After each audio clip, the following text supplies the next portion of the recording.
Wow, vaya que sí tengo un gran bulto. Tengo mucho cabello. Pero bueno, esto no es el tema.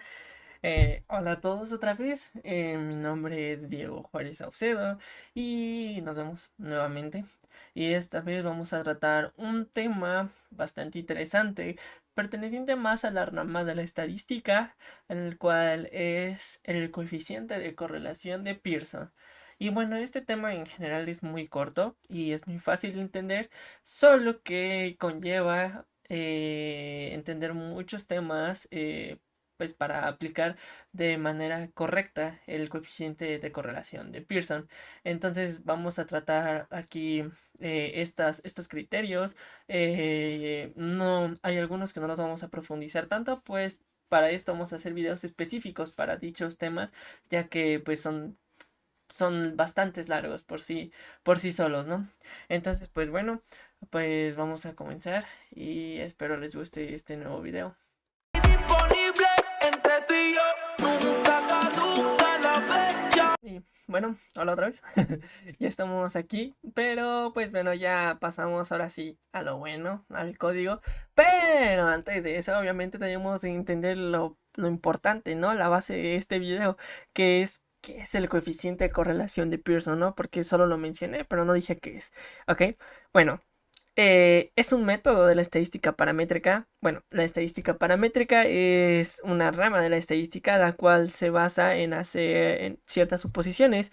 Estas suposiciones son inclinadas más hacia la distribución que sigue una variable o los datos de una variable que estamos analizando. Generalmente se inclina más hacia la distribución normal, que para los que no recuerden, la distribución normal es la famosa campana de Gauss. Otras distribuciones son, por ejemplo, la de student o la chi cuadrada, ¿no? Pero bueno, esa es la estadística paramétrica, ¿no? Ahora sí, que se usa, bueno, se usa para conocer la relación entre dos variables cuantitativas y también para hacer predicciones sobre una variable, también conocido como la regresión lineal. Ahora, bueno, ya tenemos una noción un poco más clara de qué es este coeficiente de correlación de Pearson, pero cómo podemos entenderlo o interpretar los resultados que nos va a arrojar justamente este coeficiente, ¿no? Y pues bueno, vamos a pasar a explicarlo. Y como primer punto importante que debemos de tener en cuenta es que el coeficiente de correlación de Pearson os va a oscilar entre -1 y 1. Puede tomar un valor cual sea que esté dentro de este rango, incluyendo el -1 y el 1. Y obviamente pues no puede sobrepasar ni el -1 ni el 1. Derivado de esto, pues existen tres posibles escenarios que se pueden dar. Eh, el primero es cuando el valor es mayor a cero. Cuando esto pasa, quiere decir que la relación que existe entre las dos variables pues es positiva. O en palabras más simples, es que cuando una de nuestras variables crece, sus valores crecen, los valores de la otra variable también van a crecer.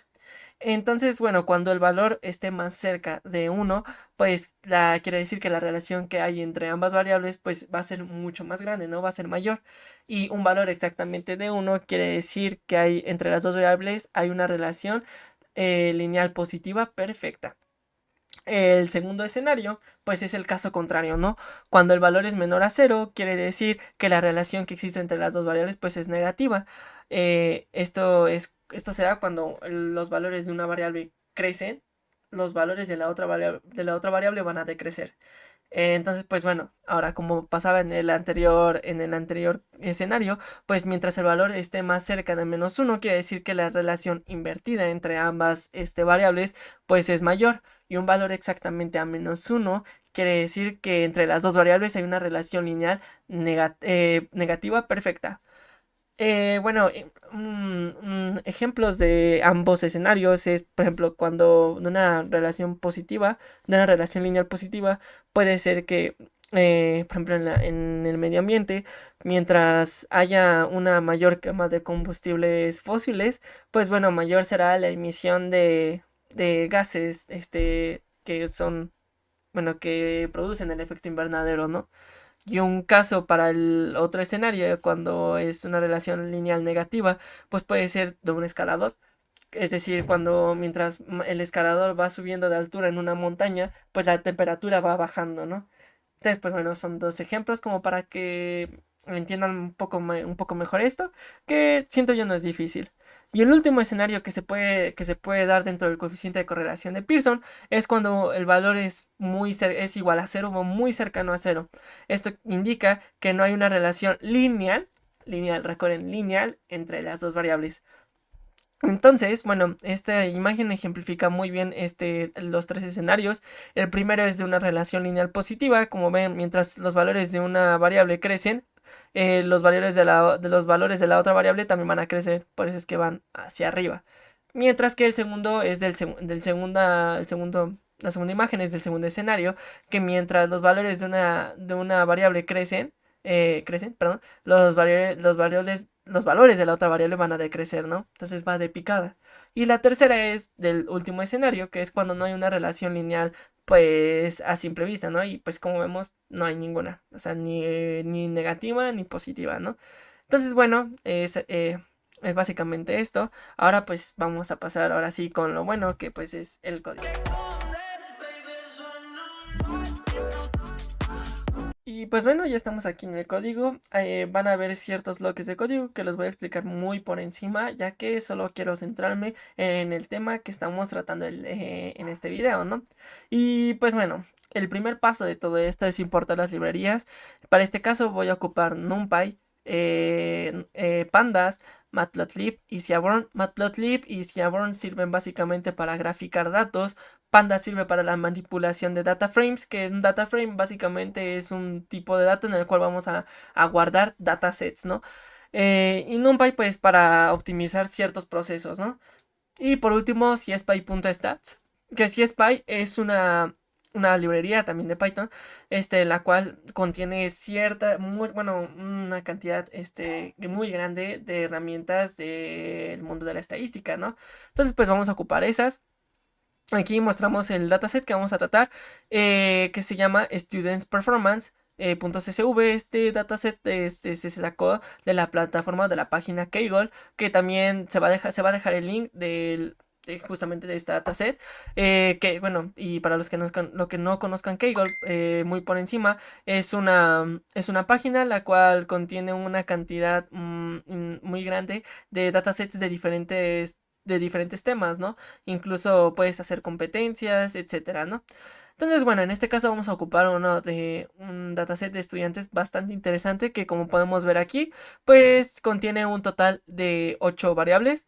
En este caso el género, la raza la raza, el nivel educacional de los padres, de los alumnos, el lunch, o si traen lunch o no, de cada alumno, si tomaron un test de preparación, sí, un curso de preparación para la prueba por cada alumno, y el puntaje que obtuvieron en matemáticas, en lectura y escritura, ¿no? Entonces, pues básicamente este es el dataset, ¿no? Eh, aquí pasamos con lo interesante, ¿no? Que vamos a aplicar el coeficiente de correlación de Pearson, y una primera característica que debemos de tener en cuenta acerca de este método es que solo es aplicable para variables numéricas, ¿no? Entonces nosotros vamos a aplicarlo para ver si hay algún tipo de relación entre el puntaje de matemáticas, el puntaje de lectura y el puntaje de escritura entre pares, ¿no? Y pues bueno, esta es la fórmula, no lo voy a explicar, pero bueno, generalmente el coeficiente de correlación de Pearson se denomina con la letra R. Aquí dentro de la fórmula, n es el número de pares de datos o el número de registros que tenemos dentro de nuestra data frame, o pues sí, el número de registros, ¿no? X y Y son las dos variables que que vamos a ver si existe una relación o no. Y X barra y Y barra es la media de los datos de cada variable, es decir, de X y Y, ¿no? Respectivamente. Ahora, podemos aplicar el coeficiente de correlación de Pearson de la librería CSPy, de la librería Pandas y de la librería NumPy. Bueno, al menos estas son los que vamos a aplicar, ¿no? Vamos a aplicar primero el que nos da CSPy, ¿no? Pero para esto vamos a guardar en 3 variables nuestros datos, ¿no? En la variable X vamos a almacenar los datos de los estudiantes, bueno, del puntaje de los estudiantes en matemáticas. En la variable Y vamos a almacenar los puntajes de los estudiantes en lectura. Y en la variable Z vamos a almacenar los puntajes de los estudiantes en escritura, ¿ok? Ok, bueno, para aplicar el que nos das, el coeficiente de correlación de Pearson que nos da CSPy o que tiene CSPy, vamos a ocupar dos variables, ya que la función Pearson R devuelve dos valores. Uno es como tal el valor, o bueno, el valor de relación entre las dos variables. Y el otro es el valor P o P-value. No voy a explicar esto, para esto vamos a hacer otro video, ya que es un tema bastante amplio y que conlleva, pues, conlleva su tiempo, ¿no? Entonces, bueno, para aplicar esto, recuerden, vamos a ocupar dos variables. En este caso yo lo puse correlación Pearson y P-value y lo saqué obviamente, por ejemplo, primero lo hice entre matemáticas y lectura, luego lo hice entre matemáticas, escritura y por último lo hice entre entre lectura y escritura. Y aquí están mis pares y los voy a imprimir. Entonces, como vemos, por ejemplo, la correlación entre matemáticas y lectura es alto, es de 0.81, casi se acerca a 1, entonces podemos decir que es bastante alto si lo vemos bien. También el de matemáticas y escritura, aunque es un poquito más bajo que el anterior, sigue siendo alto, es de 0.80. Y por último, el de lectura y escritura, pues bueno, es altísimo, ¿no? Es casi perfecto, es el 95%. Entonces, esto quiere decir que pues hay una alta relación lineal entre estas y positiva, ¿no? Entonces, bueno, ahora aplicando el que nos da pandas, aquí ya no necesitamos dos variables, basta con almacenarlo en una y es hacer students, en este caso va a ser igual lo mismo de arriba, matemáticas lectura, matemáticas escritura y lectura y escritura. Entonces solo basta con studentsmathscore.core y students reading score. Y así básicamente vamos a obtener los tres valores de correlación entre las diferentes variables. Y se dan cuenta, bueno, aquí los imprimimos y se dan cuenta son exactamente los mismos, ¿no? Entre matemáticas y lectura es el mismo, matemática y escritura es el mismo, y también entre lectura y escritura, ¿no? Difieren, pero básicamente es por el redondeo que hace esta función, ¿no? A comparación de la otra. Y por último, pues podemos ver ahora cómo lo hacemos con la librería de NumPy. En NumPy, para hacerlo es con .core coef y dentro de los paréntesis vamos a poner las variables que queremos, verificar su relación, ¿no? Bueno, que queremos saber la relación. Es lo mismo, voy a ocupar los mismos pares, XY, XZ y YZ, que recuerden es matemáticas lectura, matemáticas escritura y lectura y escritura. Y se dan cuenta, a diferencia de los dos anteriores, esta nos devuelve una matriz de correlación. ¿Cómo se lee esta matriz de correlación? Bueno, rápidamente es esto en la diagonal principal, los unos son básicamente la comparación que hace entre las mismas variables, por eso es 1. En este caso podría ser matemáticas y matemáticas, entonces como se está comparando la misma, pues la relación va a ser perfecta, ¿no? Porque pues es la misma variable. Lo mismo pasa aquí, pues como se compara la relación entre lectura y lectura, pues va a ser lo mismo, es una recta.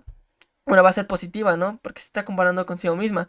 Sin embargo, pues ya cambia en la diagonal invertida, en la diagonal que está contrapuesta de esta, pues ya cambia, ¿no? Que es el 0.81, que es el que tenemos aquí. Y es que aquí, por ejemplo, aquí ya hace la comparación entre las variables. Por ejemplo, matemáticas y lectura, y esta sería entre lectura y matemáticas. Y ahí básicamente es así como se lee estas matrices que nos arrojan, ¿no? También pasa lo mismo aquí, es exactamente lo mismo, solo que ahora entre matemáticas y escritura, y aquí es lo mismo, pero entre lectura y escritura. Si se dan cuenta son los mismos resultados, ¿no? Solo que más, les digo, en algunos difiere por el redondeo, aquí hace un redondeo aún más, hace un redondeo aún más, bueno, hace más redondeo que el anterior, ¿no? Y pues bueno, aquí para solo quedarnos con los valores que nos interesan, solo es poner un 0,1 o en su caso, o en el caso contrario 1,0, ya que como son listas dentro de listas, entonces recuerden que están indexadas en 0.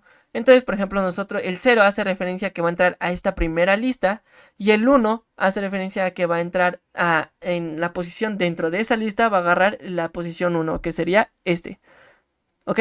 Entonces, por ejemplo, si nosotros quisiéramos el que está aquí, pues sería acceder al 1, a la posición 1, porque esta es la segunda lista ya, y la posición 0 porque es el primer elemento de esa lista.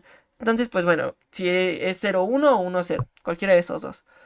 Y pues bueno, estas básicamente son unas formas y hay una última, la cual es como la más rápida ya que nos da la matriz de correlación de todas las variables, ¿no? De cada par, ¿no? Por ejemplo, matemáticas, lectura, lectura y así. O sea, no tenemos que hacerlo así tan separado como lo hicimos acá. Bueno, algo que un pequeño paréntesis que voy a hacer aquí es que tanto core coef, bueno, el coeficiente que podemos sacar con NumPy y Pandas, por defecto calcula el coeficiente de correlación de Pearson. Incluso aquí en el de Pandas nosotros podemos especificar si queremos que calcule el coeficiente de correlación de Spearman o de Kendall o de cualquier otro, ¿no? Pero por defecto, si nosotros no lo especificamos, calcula el de Pearson, ¿ok? También aquí en el de NumPy. Y bueno, ese es el cierre del paréntesis, era algo importante que les quería decir. Y pues aquí es una otra forma que es sacando la matriz de correlación, ¿no? Que para hacer esto solo debemos de seleccionar las variables numéricas. Porque si nosotros lo hacemos, si tal cual pasamos el data frame como el original que tenemos, nos va a marcar un error, ya que pues no todas son de tipo numérico. Entonces, para esto es esta línea de código para seleccionar únicamente las variables de tipo numérico, ¿no? Las variables numéricas. Ahora sí, ya teniendo eso, vamos a sacar la matriz de correlación de esas variables numéricas. La guardamos en Core Matrix y la imprimimos y nos suelta esta matriz de correlación. Si se dan cuenta es exactamente los valores que teníamos arriba, solo que ahora pues ya es una de 3x3, ya que compara entre las variables que tenemos, ¿no? Entre matemáticas y matemáticas es 1, lectura y lectura 1, escritura y escritura es 1, que es lo que explicamos. Pero por ejemplo matemáticas y lectura ya cambia, que es el 81, y matemáticas y escritura ya cambia, que es el 80.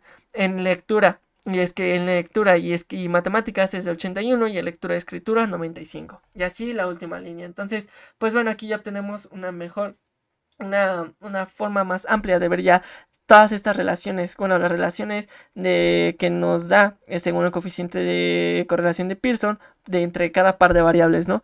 Y aquí podemos verlo con un heatmap, un mapa de calor, que para esto vamos a ocupar nuestra variable Seaborn y basta con llamar nuestro alias, en este caso es sns.heatmap, y dentro vamos a poner nuestra variable donde guardamos nuestra matriz de correlación, que en este caso es Core Matrix, y el anode básicamente solo sirve para poner los valores dentro de cada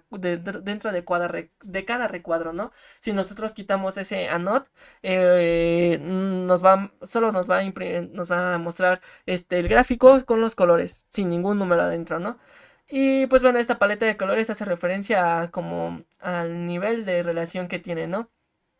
Y bueno, ahora esto es básicamente las diferentes formas que tenemos pues para sacar las correlaciones, ¿no? El coeficiente de correlación de Pearson. Y bueno, ahora vamos a ver o visualizar estas relaciones entre cada parte variable que tenemos en este data frame con gráficas, ¿no? El primer par que vamos a visualizar es entre matemáticas y lectura. Y como podemos ver, realmente sí sigue como sigue una relación lineal positiva, ¿no? Podemos ver aquí que va subiendo poco a poco, mientras el puntaje de lectura aumenta, también lo hace el de matemáticas, ¿no? Entonces, pues va aumentando, ¿no? Aunque se encuentran un poco dispersos, si nosotros hiciéramos una línea que se acoplara a estos elementos, se encontrarían dispersos los puntos, ¿no? Un tanto dispersos. Y lo mismo, por ejemplo, en este par, que es el de matemáticas y escritura, pues es parecido, ¿no? Ya que si recordamos, pues difería muy poquito el valor el valor que nos arrojó el coeficiente de correlación de Pearson entre estas dos, ¿no? Si se dan cuenta es casi parecida, es casi la misma, ¿no? Por ciertos datos que están ahí diferentes, ¿no? En posiciones diferentes, por ejemplo y así. Pero si se dan cuenta es casi la misma. Y ahora recordemos que la que es casi perfecta era entre lectura y escritura, que es esta. Y como ven, aquí ya se encuentran más pegados los datos, ¿no? Ya no se encuentran tan dispersos como podría ser en esta o como podría ser acá. Pero si se dan cuenta, esta es la que se encuentra ya casi toda junta. Si nosotros hiciéramos una línea, bueno, trazáramos una línea recta que se acoplara a estos datos, pues no habría tanta distancia, tanto residuo entre los datos, ¿no? Hacia la línea. Eh, Esto corrobora el valor que nos arrojó, ¿no? El coeficiente de correlación de Pearson para esta, que fue del 95, si no mal recuerdo. Pero, y otra observación que pueden hacer es como que los datos se encuentran inclinados hacia la derecha, es decir, como de un 60 hacia arriba se encuentran casi inclinados todos los datos. También acá, ¿no? Como de un 60, incluso hasta de un 40 para acá se encuentran inclinados.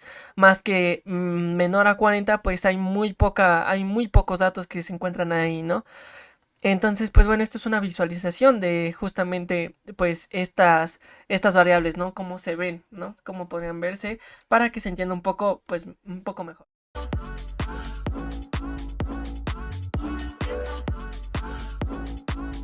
Eso, existen ciertos criterios y características que tiene el coeficiente de correlación de Pearson, los cuales hacen o hacen ver al usuario en qué situaciones pueden ser aplicables o en qué situaciones podrían soltar resultados verídicos, ¿no? De los cuales las personas puedan fiarse para hacer ciertas inferencias. Vamos a explicarlos de una manera rápida. Y el primero de ellos es que es sensible ante la presencia de outliers o valores atípicos. Esto quiere decir que, por ejemplo, un valor atípico podría ser, en este caso aquí, que si se dan cuenta los estudiantes, casi todos se encuentran acumulados aquí. Por ejemplo, entre matemática y escritura se encuentran acumulados aquí. Pero, por ejemplo, un valor típico podría ser esta persona que sacó un valor muy bajo en escritura y en matemáticas. Es decir, pues es muy diferente a los demás, ¿no? También otro podría ser que sí, no sé, a lo mejor otro valor atípico podría ser una persona que sacó 100 en escritura, pero sacó un 20 en matemáticas, ¿no? Eso sería un valor atípico. Entonces el coeficiente de correlación de Pearson, pues es sensible ante esta situación, ¿no? Ante presencia de valores atípicos. Y para esto se necesitaría hacer un tratamiento justamente para los outliers o en su caso ocupar otro tipo de correlación, ¿no? Otro tipo de coeficiente de correlación.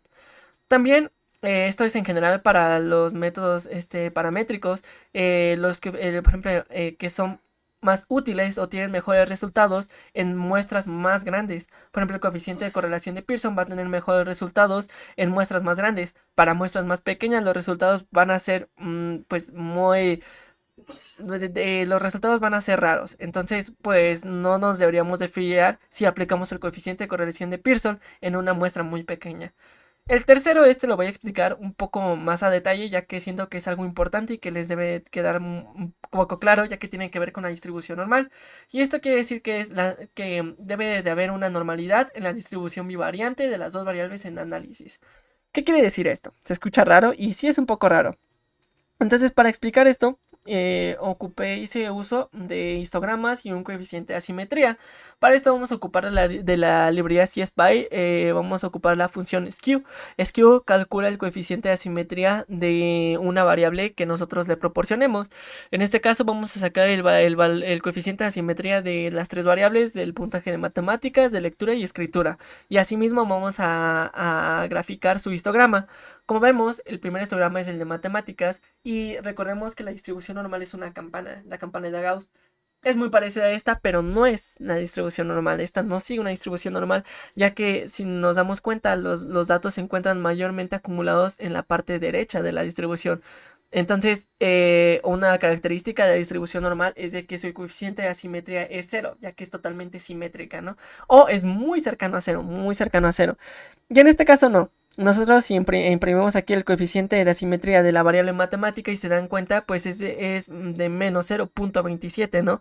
Y se encuentra sesgada hacia la derecha.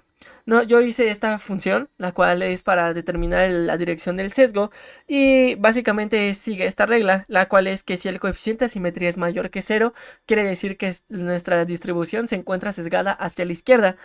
En el otro caso, si el coeficiente de asimetría es menor que cero, entonces nuestra distribución se va a encontrar sesgada hacia la derecha. Y en otro caso, pues no va a haber un sesgo, es decir, que es una distribución normal, que es la campana que todos conocemos. Y se dan cuenta, las tres tienen un valor menor que cero, por lo tanto las tres se encuentran sesgadas hacia la derecha. Entonces ya pudimos ver que como un análisis unitario de cada variable, podemos ya verificar que ninguna sigue una distribución normal, ¿no? Pero, ¿qué es la normalidad bivariante? La normalidad bivariante hace referencia a que la probabilidad conjunta de dos variables debe seguir una distribución normal. En este caso, por ejemplo, yo lo que voy a hacer es, me voy a ocupar una prueba llamada Mardia, la cual se hará un video justamente para especificar esto, e incluso vamos a también explicar el p-value, así que no nos vamos a detener tanto esto, pero en palabras muy simples, Mardia sirve para verificar la normalidad bivariante o multivariante de un conjunto de datos, ¿no? La diferencia entre bivariante y multivariante es el número de variables. Bivariante es de 2 y multivariante es más de 2, ¿ok? Vamos a ocupar la función multivariate normality de la biblioteca de Penguin. Y vamos a crear cuatro data frames. Uno donde contenga únicamente los datos de matemáticas y lectura. Otro de matemáticas y escritura. Otro de lectura y escritura. Y uno donde tengan los tres, ¿no? Que en este caso aquí están los cuatro. Como vemos, los cuatro data frames que creamos para aplicar la prueba, ¿no? Aplicamos la prueba de Mardia. Y como vemos, imprimimos los resultados y nos retorna en los cuatro casos no sigue una distribución normal, ¿no? Incluso el p-value, como es tan pequeño, cuando es tan pequeño, cuando es muy cercano a cero, quiere decir que nuestros datos no siguen, bueno, que nuestra distribución conjunta no sigue una distribución normal, ¿no? Entonces, en este caso, para los cuatro casos, sí, no sigue una distribución normal, ¿no?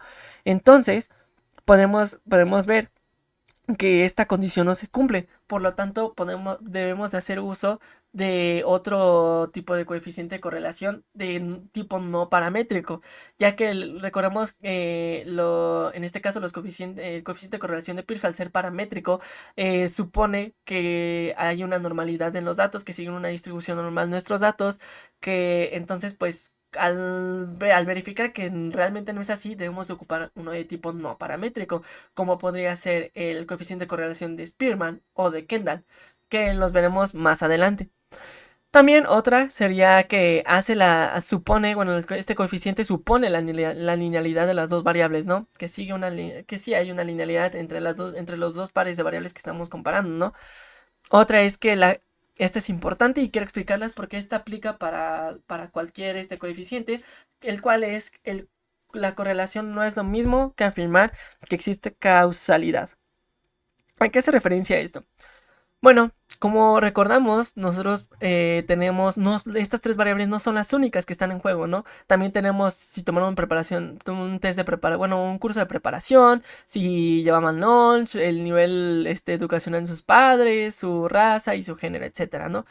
Entonces, lo que explica eso, lo que hace referencia a eso es que no porque una variable crezca y la otra también, quiera decir que forzosamente una implique cambio en la otra, sino debemos de descartar con un análisis aún más profundo el que haya otras variables que provoquen este fenómeno, ¿no? Que en este caso puede ser posible que sí, ¿no? Puede ser posible que una persona que tomó un curso de preparación, que llevaba un lunch potente y que el nivel educacional de sus padres pues, era alto, etcétera, y todo eso, pues pueden proporcionar a que un alumno saque mejores calificaciones, ¿no? Por eso es que debemos de hacer un análisis más profundo para descartar justamente esto, ¿no? Que haya otras variables que impliquen que ocurran estos fenómenos, ¿no? Esto básicamente explica esto y guárdenlo, apréndenselo y porque esto aplica en muchas otras situaciones y en otras situaciones donde apliquemos otros coeficientes como podría ser el de Spearman, ¿ok? Ahora, también el coeficiente de correlación de Pearson trabaja con variables de razón e intervalo. Las variables de razón son aquellas donde existe un cero, es decir, donde sí hay un cero muy donde hay un cero definido, como por ejemplo podría ser en la altura, alguien no puede medir menos 1000, menos 1.80, o en el peso, alguien no puede pesar menos 120 kilos. Y las variables de intervalo son aquellas donde el cero es como imaginario, por decirlo así, no hay un cero, no hay un cero definido. Por ejemplo, la más fácil, la temperatura, ¿no? Que un cero no quiere decir que haya ausencia de la temperatura, ¿no? Realmente no. Y por ejemplo, en el calendario, ¿no? No existe pues un cero. ¿Ok? Otro es de que pues no puede haber valores faltantes, o es decir que deben de haber, los datos deben de estar pareados. Es decir que por ejemplo en este caso las 1000 instancias, los 1000 estudiantes, no hay ningún valor faltante. O sea, por ejemplo, de este alumno tenemos el puntaje de matemáticas, de escritura y lectura, tenemos todo. En el caso de que hubiera algún alumno del cual no tuviéramos, por ejemplo, el puntaje de matemáticas, o el lunch o algo así, que fuera un valor nulo, lo descartaríamos, ¿no? No lo incluiríamos en la muestra, ya que incluiría un gran sesgo en nuestro resultado, y por lo tanto las inferencias y conclusiones que hagamos estarán sesgadas. Y la última es la independencia entre las observaciones, es decir, que no se hizo ningún tipo de filtro especial para en la recolección de los datos para el que contiene el dataset. En caso de que no hubiera esta independencia, pues se tendría que ocupar otro tipo de correlación. Y básicamente estos son criterios principales que se deben cumplir para que el valor, oye, bueno, para que las estadísticas, más bien, para las conclusiones o inferencias que nosotros hagamos realmente sean fiables, es decir, que realmente tengan un soporte, que realmente tengan una base de la cual se puedan apoyar, y que no estén sesgadas, o que sean inválidas, ¿no? Y eso sería todo. Te sé que este video es algo largo y discúlpenme, solo que siento que para este tema se necesitan explicar otros temas, y eso que no lo hice muy por encima, pero es necesario que lo sepan para que justamente se quiten esa maña de aplicar las cosas y no saber qué es lo que pasa, ¿no? Qué es lo que da o qué es lo que significa. Entonces, pues justamente para eso es lo que se hacen estos videos, para entender mejor los resultados, ¿no? Para saber qué es lo que estamos haciendo. Y pues nada, eso sería todo. Espero que les guste el video. Y en la descripción de este video les dejaré el link del dataset de Kaggle. Y también les dejaré pues para que puedan descargar este notebook si es que lo quieren descargar para lo que sea. Y pues eso sería todo. Nos estaremos viendo en videos posteriores, y me gustaría que en los comentarios pudiera, dejaran algunas peticiones de algún tema que ustedes quisieran saber, o del cual quisieran que se hiciera el siguiente video. Entonces, pues nada, sería todo. Chao.